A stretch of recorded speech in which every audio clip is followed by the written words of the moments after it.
Les conséquences de cette pandémie sont nombreuses, notamment sur l'économie mondiale. Le prix de plusieurs matières premières a chuté, en particulier celui du pétrole. Comment expliquer cet effondrement du prix du brut en quelques semaines? Cette baisse va-t-elle durer? Cela peut-il changer l'équilibre des forces sur le marché mondial du brut? Aline Rifaï fait le point avec son invité.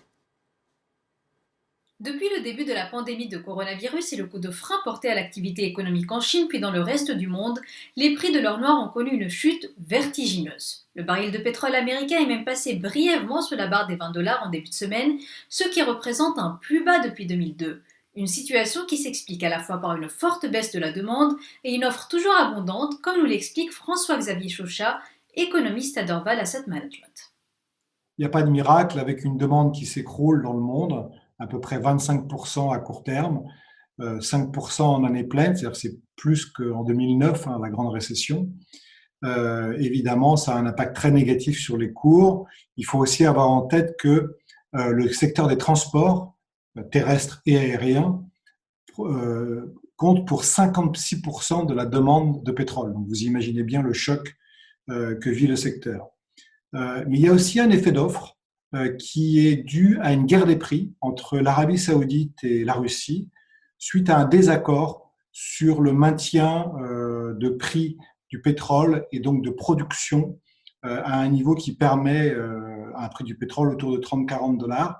Donc c'est ce désaccord sur l'offre aussi qui pèse sur les cours du pétrole.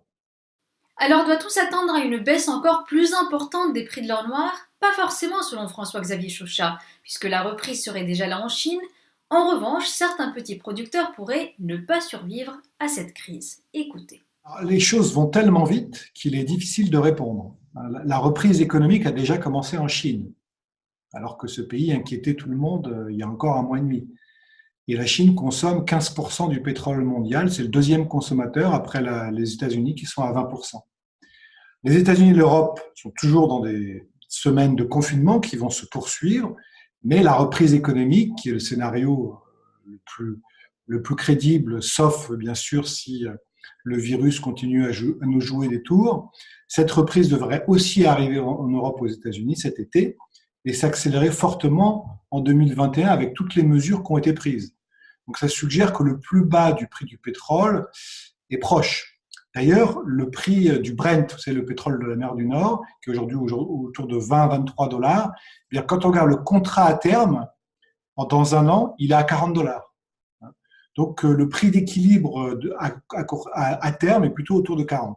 Alors reste que ce qui est quand même négatif pour le pétrole, c'est que les secteurs aériens, qui est un grand consommateur, valu avoir une crise beaucoup plus longue, puisqu'il faudra attendre probablement un vaccin contre le coronavirus pour que les gens se remettent à voyager.